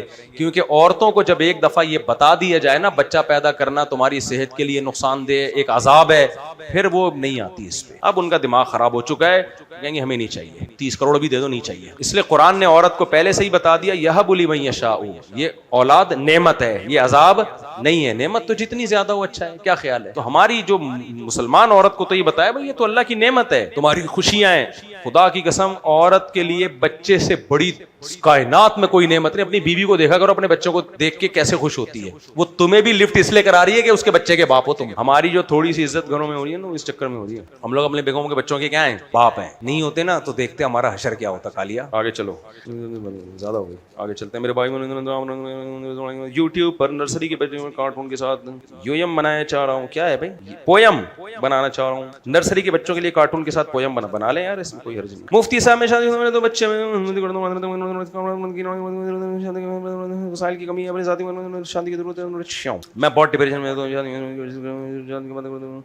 بات ان کی یہ ہے کہ غریب آدمی ہیں, دوسری شادی کرنا چاہتے ہیں, نہ گھر دینے کے لیے بیوی کو, نہ خرچیں دینے کے لیے, کچھ بھی نہیں ہے بیچارے کے پاس, صرف جذبے اور امنگیں. آپ مشورہ دیجئے میں کیا کروں. آپ دوسری شادی کریں لیکن کوئی رشتہ دے گا نہیں آپ کو. بھائی اسلام میں ہر ایک کے لیے دعوت ہے. غریب کو بھی حکم ہے کرو بھائی, تم کر سکتے ہو تو کر لو, لیکن سوال پیدا ہوتا ہے آپ کو دے گا کون, یہ ہے. تو آپ کریں, آپ 4 کریں, لیکن مسئلہ سب سے پہلے یہ ہے کہ جہاں بھیجو گے بولیں گے بھائی کہاں رکھے گا, تو ان کو تو یہ شریعت نے رائٹ دیا ہے. دیکھو عجیب بات ہے, اللہ نے مرد کو حکم دیا غریب ہو تو بھی کرو. کیسے زبردست تعلیم ہے. تم ٹرائی کرتے رہو, ہو سکتا ہے کوئی تم سے بھی زیادہ غریب ہو, لیکن عورت کو حکم دیا کوئی نکاح کا پیغام بھیجے تو دیکھ لو کہ تمہاری مالی حیثیت کے حساب سے افورڈ بھی کر سکتا ہے نہیں. قرآن میں آتا ہے فقیر ہوگے اللہ اپنے فضل سے غنی کر دے گا, نکاح کرو. لیکن عورت کو کیا حکم ہے؟ ایک صحابیہ نبی کے پاس آئیں, یا رسول اللہ حضرت معاویہ نے نکاح کا پیغام بھیجا ہے. آپ نے فرمایا سعلوک اللہ لا مال لہ, معاویہ غریب آدمی ہے, اس کے پاس پیسہ نہیں ہے, دیکھ لو گزارا کر لو گی. تو ان کا مطلب یہ تھا نہیں بھائی نہیں کرنا. ایک صحابی انہوں نے کہا کہ یا رسول اللہ ابو الجہم عرب کے سردار ہیں, انہوں نے بھی نکاح کا پیغام بھیجا ہے. آپ نے فرمایا لا یضع عصاہ عن عاتقہ, ہر وقت کوڑا ان کے کندھے پہ لٹکا رہتا ہے, یعنی مار کٹائی والے, طبیعت میں شدت ہے. تو انہوں نے پھر نہیں کیا وہاں, کس سے کروں؟ آپ نے فرمایا زید، اسامہ بن زید حب رسول اللہ، جو آپ کے منہ بولے بیٹے تھے۔ تو اس سے بھی پتہ چلتا ہے کہ رشتے کراتے ہوئے غیبت بھی جائز ہے۔ اگر کسی میں کوئی عیب ہو، آپ سے کوئی مشورہ لے رہا ہے تو بتا دینا چاہیے۔ آپ جس سے یہاں نکاح کا پیغام بھیجا ہے سٹے لگاتا ہے، وہ احتیاط کریں، تو یہ غیبت نہیں کہلاتی۔ تو نبی نے بتا دیا کہ وہ شدت ہے ان کے، عورتوں پہ بہت سخت ہیں وہ، اور حضرت معاویہ کے بارے میں بتایا سب کچھ ہے لیکن پیسے نہیں ہیں۔ تو اس لیے اگر کوئی لڑکی کسی رشتے کا انکار کرے پیسے نہ ہونے کی بیس پہ، اس میں کوئی حرج ہے نہیں۔ لوگ اس پہ بہت سیخ پا ہو جاتے ہیں، مجھے آ کے کہہ رہے ہوتے ہیں اسلام میں تو پیسے کی کوئی ویلیو نہیں ہے۔ میں نے کہا تیرے بیٹی کے لیے جب تیرا رشتہ آئے گا نا، تو بھی اس کو کہنا کہ پیسے بالکل بھی نہیں ہے، یہ لے جا، کوئی بات رکھے گا کہاں، فٹ پاتھ پہ، کوئی بات نہیں، بندہ شریف ہونا چاہیے بس۔ بھائی بندہ بھی شریف ہو تبھی تو شریعت میں کفو ہے، لڑکی کا نکاح اس کے اسٹینڈرڈ کا ہوگا۔ یہ نہیں ہو سکتا کہ آپ بالکل کسی لو کوالٹی کے گھر میں رہتے ہیں اور پیغام بھیج رہے ہیں 1000 گز کے بنگلے میں ڈیفینس میں کہ مجھے وہاں شادی کرنی ہے۔ ایک بھنگی سے کسی نے پوچھا تو شادی کیوں نہیں کرتا؟ اس نے کہا بادشاہ کی بیٹی سے کروں گا، میرا معیار بہت اونچا ہے۔ اس نے کہا بھائی بادشاہ تجھے اپنی بیٹی دے گا کیوں؟ کہہ رہا ہے دے دے گا، آدھا کام ہو گیا آدھا رہ گیا۔ بڑا حیران ہوا یار آدھا کام بھی کیسے ہو گیا؟ اس نے کہا ادھر سے ہاں ہو گئی ہے، ادھر سے قبول کا انتظار ہے۔ ہاں تو ہو گئی ہے، آدھا کام ہو گیا ہے، آدھا۔ اللہ مدیالوی صاحب واقعہ کربلا پر ریسرچ پر کچھ کلمات، موجودہ ریسرچ پر کچھ کلمات، میں نے ان کا بیان سنا نہیں ہے لیکن اتنی بات ہے عطا اللہ بندیالوی صاحب بہت بڑے عالم ہیں اور اللہ نے ان سے دین کی بہت خدمت لی ہے۔ اگر آپ کو ان کی کربلا کی تحقیق سے اختلاف ہے تو آپ علمی انداز میں بیان کر دیں۔ ایک تاریخی واقعہ ہے نا، تاریخی واقعے میں کوئی کچھ طرح سے بیان کرے گا، کوئی کسی اور طریقے سے، اس میں اتنا ایگریسو کیوں ہو جاتی ہے؟ بات اصل میں یہ۔ میرا نام عمر فاروق ہے، میں مبارک پور سے ہوں۔ میرا سوال یہ ہے کہ میں لڑکی سے شادی کرنا چاہتا ہوں۔ الحمدللہ، لڑکی سے شادی کرنا چاہتے ہیں۔ آپ کو یہاں اس بات کا اندازہ نہیں ہے، باہر ملکوں میں جب کوئی کہتا ہے نا میں لڑکی سے، تو لوگ کہتے ہیں اچھا اس کا مطلب ہے کہ یہ وہ نہیں ہے، گے نہیں ہے۔ ویری گڈ، زندہ باد۔ تو یہ بڑی بات ہے یہاں، باہر ملکوں میں ایسا نہیں ہے۔ وہاں بیٹا باپ سے پوچھ رہا ہوتا ہے تیرے لیے جو میں لے کر آؤں، ہمارے یہاں تو بہو آئے گی نا، بیٹے کے لیے کیا آئے گی؟ اپنے لیے بہو آئے گی، بیٹا ہے تو، اور بیٹی ہے تو کیا آئے گا؟ داماد۔ وہاں گورا کنفیوز ہوتا ہے کہ جو تو لایا ہے کمبخت، اس کو میں بہو بولوں کہ داماد بولوں؟ اور بیٹی جو لے کر آتی ہے انگریز بول رہا ہوتا ہے یہ اس کو کیا، تو کیا ہے، اس کو میں بہو بولوں کہ داماد؟ بڑے کنفیوز ہو گئے وہ لوگ۔ یہ تو اسلام کی برکت ہے، ہم لوگ ہی اور شی میں فرق کرتے ہیں الحمدللہ۔ جو ہی مکمل ہی ہے، ہمارے یہاں تو ہی 4 گنا ہی ہوتا ہے، وہ تو ہی زبردست قسم کا ہی ہوتا ہے الحمدللہ۔ میرا عمر فاروق، ایک لڑکی سے شادی کرنا چاہتا ہوں، اس کا باپ راضی نہیں ہے، کوئی حل نہیں ہے، باپ کو راضی کرو۔ میں لڑکیوں کو بھگانے کا بالکل قائل نہیں ہوں، بہت سائیڈ افیکٹ ہے اس کی، لڑکیاں کی بھی زندگی برباد ہوتی ہے اس سے۔ جتنے لوگ کم بخت لڑکیوں کو بھگاتے ہیں نا، یہ پھر چھوڑتے ہیں بعد میں، اور لڑکیاں بیوقوف بن کے بھاگتی ہیں، وفا کر رہا ہے، کوئی وفا نہیں کرتا، مرد ٹھرکی ہوتا ہے۔ اور اس عمر کے مرد جو بھگا رہے ہوتے ہیں 20-20 سال 25-25 سال کے لونڈے، ان کی ٹھڑک دماغ پہ سوار ہوتی ہے، لڑکیوں کو بھگاتے ہیں، جب اپنی خواہش پوری کر لیتے ہیں پھر ان کو وہی لڑکیاں بوجھ لگتی ہیں۔ وہ لڑکی نہ اپنے باپ کے لائق رہتی ہے اور نہ سسرال کے لائق، اور پوری زندگی اس پہ دھبا ہوتا ہے سسرال میں بھی کہ گھر سے بھاگی ہوئی ہے۔ اور جب اس کی اولاد ہوگی، بیٹی گھر سے بھاگے گی تو یہ کیسے روکے گی اس کو؟ بیٹی تم گھر سے کیوں بھاگی؟ امی آپ نہیں بھاگی ہوتی تو میں پیدا ہوتی، تو میں اس لیے بھاگ رہی ہوں کہ اور بھی میری جیسی مارکیٹ میں آئے۔ اس کو کس بیس پہ روکو گے؟ اپنی ہونے والی بیٹی کو۔ اس لیے یہ ٹھیک نہیں ہے۔ ہاں کوئی لڑکی ایجڈ ہو، طلاق یافتہ ہو، بیوہ ہو، اس پہ ظلم ہو رہا ہے، میچور ہے، پھر وہ کورٹ میرج کرے، پھر ٹھیک ہے، لیکن وہ بھی بھاگے واگے نہیں جا کے کہاں عدالت کا سہارا لے۔ نو عمر لڑکیاں، 20-20 سال کی، 22-22 سال کی لڑکیاں امیچور، ان کو بھگا بھگا کے شادیاں۔ اور یہ میں آج سے نہیں کہہ رہا، میں 20 سال سے کہہ رہا ہوں یہ بات۔ لوگ کہتے ہیں کچھ چیزیں ان کے سامنے آئی ہیں، تجربے سے سیکھے۔ بھائی ہم 20 سال سے یہی بات کر رہے ہیں، لڑکیوں کو بھگانا ٹھیک نہیں ہے، اور لڑکیوں کے ماں باپ کو چاہیے بھاگنے سے پہلے خود ہی انسان کے بچوں کی طرح شادی کر دو اس کی۔ یہ کرتے کیا ہے ماں باپ؟ پہلے اس کا بوائے فرینڈ بننے دیتے ہیں یونیورسٹی میں، پھر جب وہ شادی کی بات کرتی ہے تو پرمپرا، غیرت، ہماری غیرت نہیں ہے، تمہاری غیرت نے یہ برداشت کر لیا، ادھر بیٹھی ہوئی ہے جمشید کے ساتھ، اور جب شادی کی بات کر رہی ہے تو پھر تم بے غیرت بنے ہوئے ہو، وہاں غیرت کے نعرے لگا رہے ہو۔ یہ تو غلط ہے نا۔ یا تو بھیجتے نہیں، بھیجتے تو لڑکیوں کے کالج میں بھیجتے، اور اگر لڑکوں میں ہی بھیجنا تھا تو نگرانی کرتے۔ اب جب تیر کمان سے نکل گیا ہے تو پھر مشورہ یہی ہے، جہاں کہہ رہی ہے انسان کے بچوں کی طرح اس کی شادی کر دو۔ میں لڑکیوں کے بھگانے کا قائل نہیں ہوں، لیکن ماں باپ کو یہ ضرور کہتا ہوں جہاں وہ کہہ رہی ہے وہاں اس کی شادی کرو، روکو نہیں اس کو۔ میری ہمشیرہ کی خصوصی دعا فرمائے اللہ تعالیٰ ان کی تمام پریشانیاں دور کرے، دل سے دعا ہے جی اللہ تعالیٰ آپ کی ہمشیرہ کی تمام پریشانیاں دور کرے۔ کچھ مذہبی لوگ کہتے ہیں کہ حق نواز جنگوی جیسے بہادر علماء کی وجہ سے شیعہ سنی کا فرق پتہ چلا، ورنہ ہمارے اکثر علماء کی حکمت عملی خاموشی میں شیعہ سنی سب علماء ہمارے لیے قابل احترام ہے، کسی کی وجہ سے کسی کو برا بھلا نہیں کہو بھائی۔ آج کل یہ بڑا مسئلہ ہے کہ یہ عالم بہت اچھے ہیں، وہ والے بالکل بھی اچھے نہیں ہیں، بھائی یہ بول دو یہ بہت اچھے ہیں، ختم ہو گئی بات، دوسرے کچھ اور کام کر رہے ہیں۔ ہر عالم کی اپنا ایک دائرہ ہے جس میں وہ اپنی خدمات سر انجام دے رہے ہیں۔ سنا تھا کہ صحیح اہل حق عالم کی پہچان ہے کہ وقت کے بڑے علماء ان سے تعلق ہو تو ان کی وضاحت فرما دیں، کیونکہ آپ سے بہت سے علماء اعتراض کرتے ہیں۔ بڑے علماء میں کوئی بھی الحمدللہ مجھ پر اعتراض نہیں کرتا، کیونکہ میں اپنے آپ کو ان بڑے علماء کی خاک کے برابر بھی نہیں سمجھتا۔ کوئی بڑے عالم کو میں نے نہیں دیکھا میرے خلاف کوئی بات کی انہوں نے، ہاں میرے جیسے وہ تو کر رہے ہوتے ہیں، وہ تو مولانا لوگوں کا کام ہے آپس میں الحمدللہ لڑنا۔ اچھا وہ عبدالواحد قریشی صاحب کا ایک کلپ بڑا وائرل ہوا ہے، دو باتیں میں وضاحت کر دوں، میں تو وضاحت بھی نہیں کرنی تھی، یہ موضوع پھر بڑھ جاتا ہے۔ ایک تو میں نے جو کہا تھا نا کہ تل ابیب سے جادو ہو رہا ہے، کچھ زیادہ نہیں ہو گئی ہے؟ یہ میرا چلا تھا نا تل ابیب سے اور ایران سے، میں نے فوراً کیمرہ مین کو کہہ دیا تھا یہ کٹوا دو کلپ، کیونکہ یہ جائے گا تو پھر لوگ دو مولاناؤں کو لڑانے کی کوشش کریں گے۔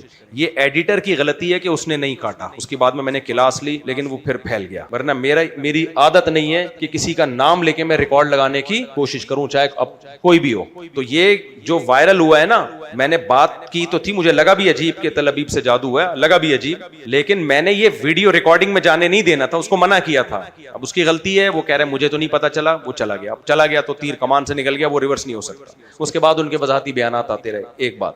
دوسری بات، میں جادو کا منکر نہیں ہوں، میرے پر یہ الزام لگانے سرے سے جادو کا منکر ہوں میں۔ جو جادو کو آج کل لوگوں نے اتنا بڑھا دیا ہے نا، اور یہ صرف مذہبی لوگوں میں ہے، سیکولر لبرل لوگوں پہ نہ جادو ہوتا ہے، نہ جن، نہ چڑیل، نہ بھوت، کچھ بھی نہیں ہے، سارے منجن یہی بکتے ہیں آ کے، جتنا ہے اتنا رکھو، اس سے زیادہ۔ ہمارے ہر مذہبی آدمی پر ہر کسی نے جادو کیا ہوا ہے، کسی نے یہ کیا ہوا ہے، کسی نے وہ۔ ابے بس کرو یار، کوئی اور کام کرو بھائی۔ یہ یوتھ کلب والے کتنا اچھا کام کر رہے ہیں، میں ان کی تعریفیں کرتا ہوں، ان کو پروموٹ بھی کرتا ہوں۔ اب یوتھ کلب کے ایک نوجوان ہیں، نام بھول گیا، انہوں نے اب لوگوں کو بتانے شروع کر دیے فلانا چاہ سے۔ میں نے پھر وہ یوتھ کلب والوں کو بھیجا، میں نے کہا یار اچھا بھلا دین کی خدمت کر رہے تھے، کس چکر میں پڑ گئے ہو تم؟ تو یہ چاہے وہ مذہبی عیسائی ہو، ہندو ہو، سکھ ہو، یہودی ہو، یہ کام مذہبی لوگوں، اس میں غلو مبالغہ کون کرتا ہے؟ مذہبی لوگ۔ تو میں چاہتا ہوں مذہبی لوگ اس عذاب سے نکلیں، گراؤنڈ ریئلٹی کو دیکھ کے فیصلے کیا کرو۔ پیغمبر پہ جادو کا اثر ہوا ہے، اس کی کئی بار میں وجہ بیان کر چکا ہوں، یہ میں نے بیان نہیں کی، علماء نے بیان کی ہے۔ تھوڑا سا اللہ نے ہونے دے دیا، معمولی سا، تاکہ لوگ آپ کو جادوگر نہ سمجھیں اور بشریت میں کامل سمجھیں۔ بس اتنی اندھی لگی ہوئی ہوتی ہے نا یہودی، جس پہ چاہے جادو ابو بکر پہ کیوں نہیں کیا، عمر پہ کیوں نہیں کیا، عثمان پہ کیوں نہیں کیا رضی اللہ عنہم، ایسے تو اندھی لگے، میرے پہ کیوں نہیں کر رہے؟ 20 سال سے بیٹھا ہوا ہوں میں۔ ایک عامل کا بھی بیان ہے، بولے اس پہ اس لیے جادو نہیں ہو رہا کہ یہ شیطانوں کے ساتھ ملا ہوا ہے۔ بولتے رہو، پھینکتے رہو، جس میں بھی کانفیڈنس ہوگا اس پہ ان چیزوں کا اثر نہیں ہوتا، چاہے مذہبی ہو، چاہے وہ لبرل ہو، سیکولر ہو، سیکولر پہ بھی نہیں ہوتا۔ یہ شیاطین جنات انہی پہ اپنا منجن بیچتے ہیں جو ہر وقت شیطان چڑیل جن بھوت کی باتیں کرتے رہتے ہیں، اور ہمارے مذہبی لوگ چونکہ کرتے ہیں تو ان پہ ہوتا بھی ہے۔ یہ منجن بکتا ہی، جنات اور شیاطین کا منجن کہاں بکتا ہے؟ مذہبی لوگوں میں بکتا ہے، یہ بہت زیادہ اس کو وہ کرتے ہیں، ورنہ اتنی اندھی نہیں لگی ہوئی۔ اللہ نے قرآن کہتا ہے وَأَنَّهُ كَانَ رِجَالٌ مِّنَ الْإِنسِ يَعُوذُونَ بِرِجَالٍ مِّنَ الْجِنِّ فَزَادُوهُمْ رَهَقًا۔ جنات نے کہا کہ انسان ہم سے ڈرتے تھے، ہماری سرکشی بڑھا دی۔ یہ تو انسان ان کو لفٹ کرا رہا ہے تو ان کی سرکشی بڑھ رہی ہے، لفٹ ہی نہیں کراؤ کچھ بھی نہیں ہوگا۔ کتنے لوگوں پہ جن آتا تھا، میں نے کہا بھائی رکھ کے چماٹ دو، کہہ رہے ہیں اس کے بعد سے الحمدللہ نہیں آیا۔ کیوں لفٹ کرا رہے ہو یار پاگل کے بچوں؟ سورہ فلق سورہ ناس پڑھو، رات کو دم کرو، بس ختم، کافی ہے ہمارے لیے اتنا۔ یہ عاملوں کی دکانیں چلتی ہیں ان چیزوں سے، اور یہ مذہبی لوگوں میں بہت زیادہ ہے، یہ تھوڑا نہیں ہے۔ ایک مولوی صاحب تقریریں کرتے تھے، میں نے پیش گوئی کی تھی ان کا گلا بند ہو جائے گا 4 دنوں کے بعد، دیکھنا جس طرح سے یہ گلا پھاڑتے ہیں نا، کسی کائنات میں ایسا گلا مارکیٹ میں پیدا ہی نہیں ہوا ہے جو اتنا بولے اور بیٹھے نہیں۔ وہی ہوا، پتا چلا ان کی آواز بیٹھ گئی، اب آواز ہی نہیں نکل رہی۔ فوراً مجھ پہ جادو کیا قادیانیوں نے، کیونکہ میری تقریریں حق پر مبنی ہوتی تھیں اور میں روافظ کے خلاف بولتا تھا، ان سب نے میں نے پیغام بھیجوایا، میں نے کہا جادو نہیں ہوا ہے، آپ گلا جب اتنا پھاڑو گے تو اگر نہیں گلا بیٹھ رہا تو کوئی جادو ہے، گلا بیٹھا ہے بھائی۔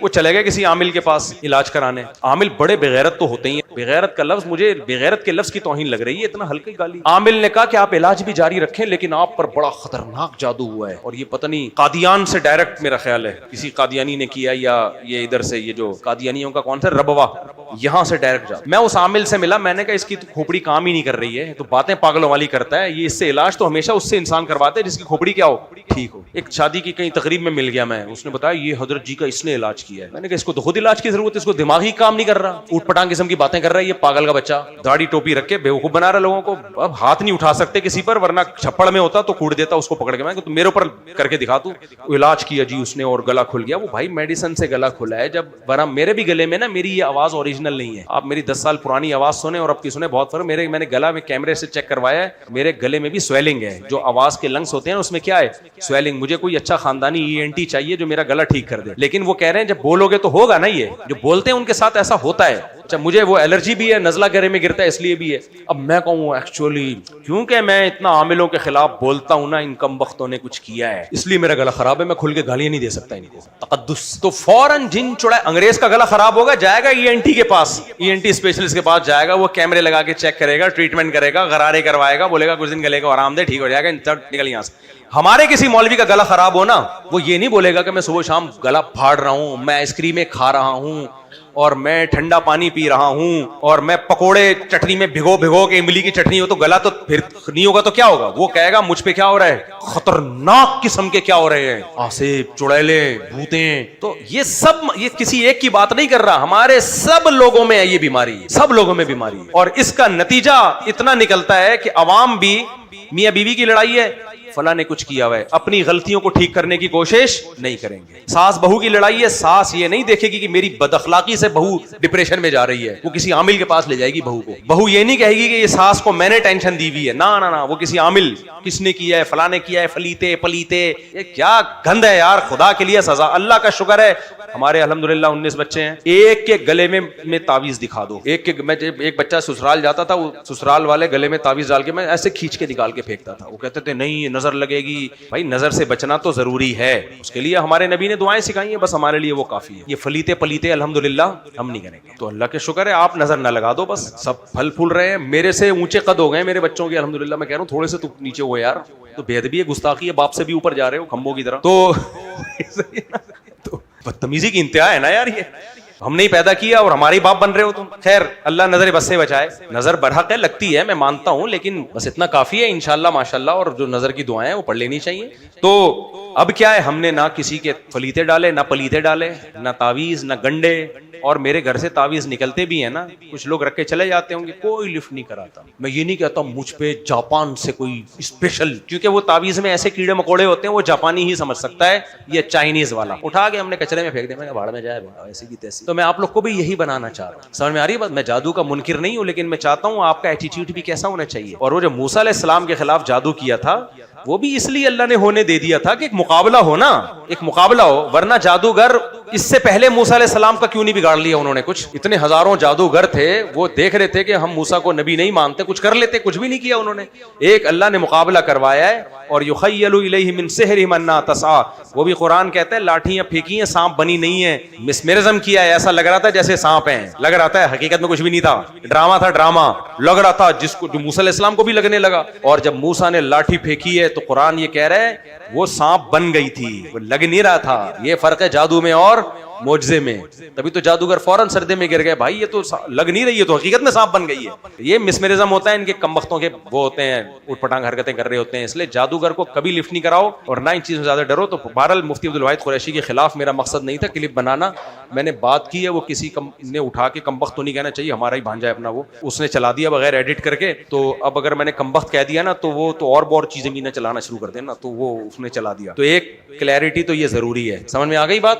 تو اس طرح مولویوں کو آپس میں میڈیا پہ مت لڑاؤ. اللہ عمل کی توفیق عطا فرمائے. اور یہ اختلاف کو کیا کر دیا, ختم. حضرت حسین بیعت نہیں ہوئے, لیکن حضرت حسین نے بغاوت بھی نہیں کی. ہر ایک کی اپنی رائے تھی, حضرت حسن کی اپنی رائے تھی. ان کا خیال تھا کہ بیعت ہونا مسلمانوں کے لیے زیادہ مفید ہے, ایک پاورفل حکومت ہوگی, ایک طاقتور ریاست ہوگی, ورنہ لڑتے رہیں گے آپس میں. حضرت حسین کا موقف یہ تھا کہ میں بغاوت تو نہیں کروں گا, لیکن بیعت بھی نہیں ہوں گا, کیونکہ اگر بیعت ہو گیا تو اس سے جو خلفائے راشدین کے دور میں جو خلیفہ کی سلیکشن کا طریقہ تھا وہ طریقہ ختم ہو جائے گا. تو میں اگر اس طریقے کو نہیں لا سکتا تو اس کے خلاف کو پروموٹ بھی نہ کروں. یہ بھی ایک رائے تھی. میں سمجھا پا رہا ہوں اپنی بات. بھائی رائے کا اختلاف ہوتا ہے نا. نبی صلی اللہ علیہ وسلم نے فرمایا اذا اجتہد المجتہد فإن اصاب فلہ اجران وإن اخطأ فلہ اجر واحد. جب کوئی مجتہد اللہ کی رضا کو سامنے رکھ کے اجتہاد کرتا ہے, صحیح اور غلط کا فیصلہ کرنے بیٹھتا ہے, رائے یعنی اس کا مقصد اللہ کی رضا ہو, تو اگر وہ درست نتیجے پہ پہنچے تو 2 ثواب, غلط نتیجے پہ پہنچے تو بھی 1 نیکی اس کو ملتی ہے. اس لیے کہ اس کے بس میں جو خیر خواہی کا کے لیے جو تھا وہ اس نے کر دیا. رائے کا اختلاف ہوتا ہے. تو حضرت حسن رضی اللہ تعالیٰ عنہ بیعت ہوئے حضرت معاویہ کے ہاتھ پہ. سیدنا حسین نہ بیعت ہوئے اور نہ آپ نے بغاوت کی, خاموشی اختیار کی. حضرت معاویہ رضی اللہ تعالیٰ عنہ نے سیدنا حسین کو تلوار کی زور سے بیعت پر مجبور نہیں کیا, بلکہ نواسہ رسول کا خیال کیا اور وصیت بھی کی لوگوں کو. لیکن جب حضرت معاویہ کے بعد یزید جانشین ہوا, اس کی سب سے بڑی غلطی یہ تھی کہ اس نے نواسہ رسول صلی اللہ علیہ وسلم اور آپ کے ساتھ جو چند اہل بیت اور چند صحابہ تھے, اس وقت بھی حضرت حسین نیوٹرل تھے. نہ حضرت حسین نے بغاوت کا ارادہ کیا اور نہ بیعت کرنے کا ارادہ کیا. یزید ابن معاویہ کو چاہیے تھا کہ سیدنا حسین رضی اللہ عنہ کو اپنے حال پہ چھوڑ دیتا, اپنے والد کی طرح. حضرت حسین رضی اللہ تعالیٰ عنہ کو جب کوفہ سے خطوط آئے, یہ میں وضاحت اس لیے کر رہا ہوں کہ حضرت حسین بغاوت کے لیے نہیں نکلے تھے, اس مسلمان حاکم کے خلاف بغاوت کے لیے نہیں نکلے تھے, کیونکہ رسول اللہ صلی اللہ علیہ وسلم کی بہت ساری صحیح حدیث ہے اس بارے میں کہ جو باغی ہے, جو ریاست کے خلاف بغاوت کرتا ہے, اس کو نبی صلی اللہ علیہ وسلم نے اس عمل کو پسند نہیں کیا. تو حضرت حسین رضی اللہ تعالیٰ عنہ کو کوفہ سے خطوط آئے کہ یہاں سارے کے سارے لوگ آپ کے ہاتھ پہ بیعت کرنے کے لیے تیار ہیں. ظاہر ہے جب کسی علاقے کے لوگ دارالخلافہ ہو اور سب بیعت ہونے کے لیے تیار ہوں, پھر آپ کا جانا یہ بغاوت کا عمل نہیں کہلاتا. حضرت حسین رضی اللہ تعالیٰ عنہ اہل بیت کے ساتھ نکلے. کربلا میں جب پہنچے, مشہور واقعہ آپ 20 دفعہ سن چکے ہیں, وہاں جا کے آپ کو اطلاع ہوئی کہ وہ خبر غلط تھی اور عبید اللہ بن زیاد نے پورا لشکر بھیجا سیدنا حسین رضی اللہ تعالیٰ عنہ کو مجبور کرنے کے لیے کہ میرے ہاتھ پہ آپ زبردستی بیعت ہو جائیں. حضرت حسین رضی اللہ تعالیٰ عنہ نے مطالبے رکھے کہ یا تو مجھے واپس جانے دیا جائے, اور اگر بیعت کرنا ہی ہے تو میں دمشق میں امیر کے ہاتھ پہ جا کے بیعت کروں گا. بہت معقول مطالبے تھے یہ. میرا مقصد ابھی کربلا کا واقعہ بیان کرنا نہیں ہے, اس پہ بہت کچھ کہا جا چکا ہے, خود میرا بھی بیان اس پہ تفصیل سے ہو چکا ہے. اس کے بعد بھی سیدنا حسین رضی اللہ تعالیٰ عنہ کو مجبور کرنا کہ عبید اللہ بن زیاد, جو بدبخت انسان, جو قاتل تھا اہل بیت کا, اسی کے ہاتھ پہ لازمی بیعت ہو, جبکہ وہ امیر بھی نہیں ہے, وہ گورنر ہے ایک علاقے کا. تو نواسہ رسول کا خیال نہ کرنا یہ بدترین ظلم تھا جو اس وقت حکومت سے ہوا ہے. حضرت حسین رضی اللہ تعالیٰ عنہ, دیکھو نبی صلی اللہ, آج ہم دیکھتے ہیں کہ جو بڑا آدمی ہوتا ہے نا, اس کی قربانیاں ہوتی ہیں, اس کی بڑی بڑی قربانیاں ہوتی ہیں.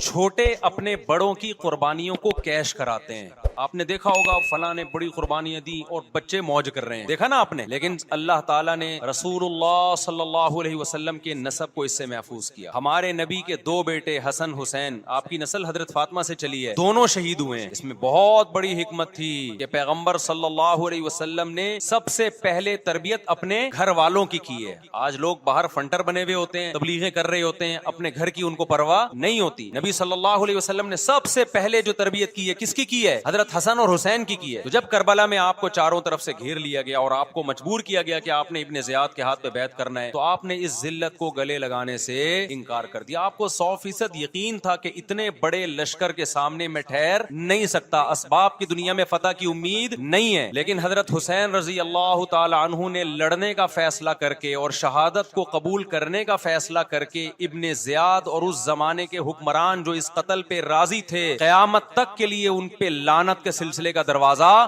کھول دیا. بعض دفعہ اللہ بھی یہ چاہتے ہیں کہ بدبختوں کو ڈھیل ملے تاکہ ان کا جرم سنستدرجہم من حیث لا یعلمون. قرآن کہتے ہیں ہم ان کو ڈھیل دیں گے, ان کو برائی میں ہم آگے بڑھنے دیں گے, ایسے بڑھنے دیں گے کہ ان کو خود بھی پتہ نہیں چلے گا, تاکہ قیامت کے دن ان کا عذاب ان کو کئی گنا بڑھا کر دیا جائے. اب میرے بھائی ہمارے لیے کیا سبق ملتا ہے؟ جب یہ واقعہ ہوا عالم اسلام میں کوہرام مچ گیا, لیکن کیا اس واقعے کے بعد اہل بیت کی جو مقدس اور پاکیزہ عورتیں تھیں, کیا انہوں نے نوحہ کیا یا صبر کیا؟ آپ کا ضمیر کیا کہتا ہے, انہوں نے نوحے پڑے ہوں گے یا صبر کیا ہوگا؟ بولو بھائی, صبر کیا. عبداللہ بن عمر رضی اللہ تعالیٰ عنہ جو کوفہ والوں کو ملامت کیا کرتے تھے کہ تم جو مارنے کے مسئلے ہم سے پوچھتے ہو, تم نے حسین کا قتل کر دیا. تو یہ حضرت ابن عمر نے اسی لیے کہا نا کہ آپ کو اس کا غم ہوا تھا. تو ابن عمر کا عمل کیا تھا؟ کیا انہوں نے ماتم کیا؟ کیا انہوں نے چھروں سے اپنے آپ کو مارا؟ حضرت حسین کا قتل بھی ظالمانہ, اور اس سے پہلے سیدنا عثمان کا قتل بھی ظالمانہ. اگر نوحہ یا ماتم جائز ہے تو حضرت عثمان کی شہادت کے دن بھی جائز ہے, حضرت حسین کی شہادت کے دن بھی جائز ہے. اور اگر ناجائز ہے تو جیسے عثمان کی شہادت کے دن ناجائز,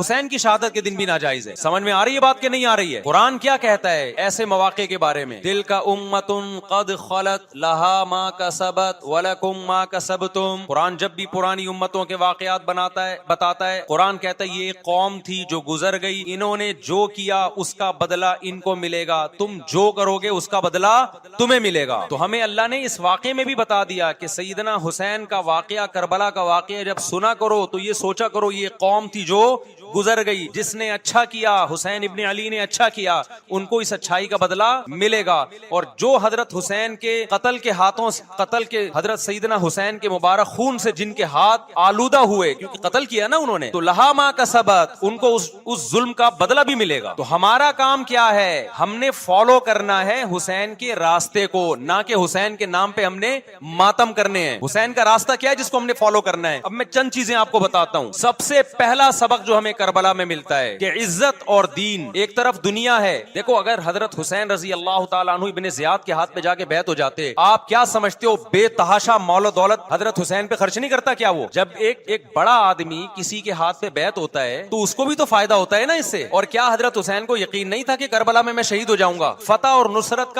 کی اسباب کی دنیا میں کوئی امید نہیں تھی، مگر آپ نے اہل بیت کو کربلا میں رسوا کرنے پر عزت کی موت کو ترجیح دی ہے. آج اگر آپ میں یہ ظرف ہے کہ آپ عزت کی موت کو ذلت کی زندگی پر ترجیح دیتے ہو تو پھر آپ حسینی ہو. نہیں یہی بات میرا خیال ہے سمجھ. سیدنا حسین کی سخاوت کے واقعات ہیں. سیدنا حسین باغی نہیں تھے رضی اللہ عنہ. پھر جو اہل بیت کا طرز عمل کیا تھا، محرم میں کیا کیا ہو رہا ہے میں آپ کو بتاتا ہوں. ان میں سے کوئی بھی عمل نہ ہمیں قرآن سے ملتا ہے نہ صحابہ سے ملتا ہے. ہم تو ما انا علیہ و اصحابی جو جنتی فرقہ ہوگا اس کی جو علامتیں ہیں، تو جب آپ ان علامتوں کے خلاف چلو گے، صحابہ اور تابعین کو فالو نہیں کرو گے، تو آپ پھر اپنے آپ کو سنی کہنا چھوڑ دو. بتاؤ مجھے اسلام میں کوئی مہینہ منحوس ہے؟ بولو نا، کوئی مہینہ منحوس ہے؟ تو آپ محرم کو منحوس کیوں کہتے ہو؟ لوگ مجھے کہتے ہیں مفتی صاحب فرقواریت پھیلا رہے ہیں. دیکھو فرقواریت جب پھیلا رہا ہوں جب میں کسی فرقے کے خلاف آپ کو کر رہا ہوں. میرے بیان شیعہ لوگ بھی سنتے ہیں، ملتے بھی ہیں. بہت دفعہ ایئرپورٹ پہ ملاقات ہوئی، بڑی عزت سے ملے، میں شیعہ ہوں لیکن آپ سے محبت کرتا ہوں. یہاں مسجد میں بھی آتے ہیں، میں نے کبھی کسی پہ طنز نہیں کیا. اس لیے میں بار بار کہتا ہوں جو شیعہ کا مذہب ہے اس کو کرنے دو. وہ سبیلے لگاتے ہیں، آپ ان کو مت چھیڑو، جا کے تنگ نہ کرو ان کو. وہ ماتم کرتے ہیں، آپ ان کو